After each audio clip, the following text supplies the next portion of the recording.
अस्सलामु अलैकुम वरहमतुल्लाह वबरकातुह। मैं उम्मीद करती हूँ कि आप सब खैरियत से होंगे। आज की ये तफसीली वीडियो एक ऐसे मौजू पर है जो न सिर्फ शरीयत में वाजह किया गया है बल्कि मेडिकल साइंस भी उसकी तायद करती है। वो मौजू है जुम्मा की रात मियाँ बीवी के ताल्लुकात के फायदे, यानी शरीयत और तिब्ब दोनों की रोशनी में ये जानना कि जुमे की रात मियाँ बीवी के दरमियान मुबाशरत हमबिस्तरी करना किस तरह मुफीद और सवाब वाला अमल है। इस मजमून को हम कई हिस्सों में तफसील से पेश करेंगे ताकि आप न सिर्फ इस्लामी हुक्म से वाकिफ हो सकें बल्कि इसकी इल्मी और तिब्बी हैसियत को भी समझ सकें। पहला हिस्सा, जुमे की रात की फजीलत। जुमे की रात यानी जुमेरात की शाम से लेकर जुमे की सुबह तक इस्लाम में एक बहुत ही मुकद्दस वक्त है। हदीस मुबारक में आता है, जुमे का दिन सरदार है तमाम दिनों का और अल्लाह के नजदीक अजमत वाला है। इब्न माजा। एक और रिवायत में है, जो शख्स जुमे के दिन गुस्ल करता है, जल्दी मस्जिद आता है, पैदल चलता है, इमाम के करीब बैठता है, खामोशी से खुतबा सुनता है, उसे हर कदम के बदले 1 साल के रोजे और नमाज का सवाब मिलता है। अहमद, अबू दाऊद। अब इसको ध्यान में रखते हुए मियाँ बीवी का एक दूसरे के करीब आना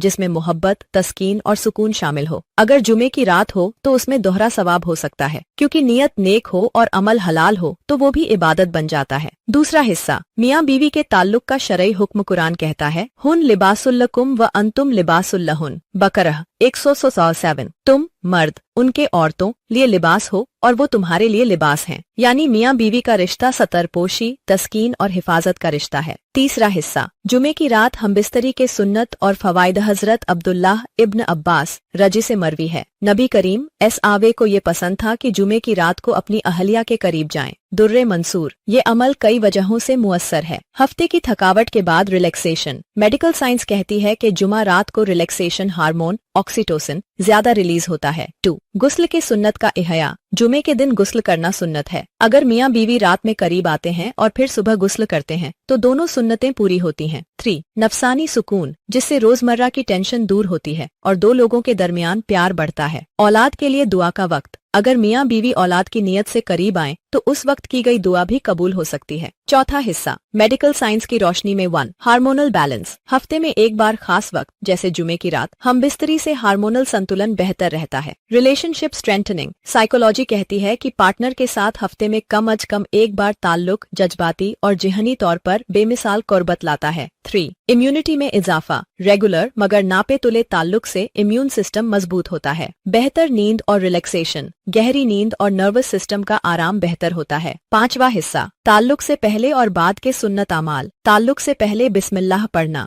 मुआशरत के वक्त दुआ पढ़ना, बिस्मिल्लाह अल्लाहुम्मा जन्निबना शैतान व जन्निब शैतान मा रजताना। बाद में गुस्ल करना, खासकर जुमे की सुबह। 6ठा हिस्सा, नफसानी कमजोरी और उसका हल। दवाओं की बजाय फितरी चीजें ओ सफेद मुस्लियो, खजूरो, शहदो, तिल और मिस्री तिब्ब ए नबवी के मुताबिक ताजा गिजा, हल्की एक्सरसाइज और दिली इत्मीनान से ताल्लुक में बरकत आती है। 7वां हिस्सा, झिझक और हया के साथ बातचीत की जरूरत। हमारे समाज में ऐसे मौजूआत को शर्म की वजह से नजरअंदाज किया जाता है, जबकि इस्लाम ने तो साफ कहा है, हया ईमान का हिस्सा है मगर इल्म हासिल करना हर मुसलमान पर फर्ज है। अगर मियाँ बीवी आपस में खुलकर मगर अदब और लिहाज से इन बातों पर गुफ्तगू करें तो उनकी जिंदगी जन्नत का नमूना बन सकती है। अख्तिताम, जुमे की रात को मियाँ बीवी के दरमियान रिश्ता अगर नियत साफ हो, अमल हलाल हो और तरीका सुन्नत के मुताबिक हो तो वो न सिर्फ जिस्मानी सुकून बल्कि रूहानी फवाइद का भी जरिया बनता है। तो आइए इस जुमे से अपनी जिंदगी में एक नई ताजगी लाएं। अगर आपको ये मालूमात पसंद आई हो तो वीडियो को लाइक करें, शेयर करें और चैनल को सब्सक्राइब करें।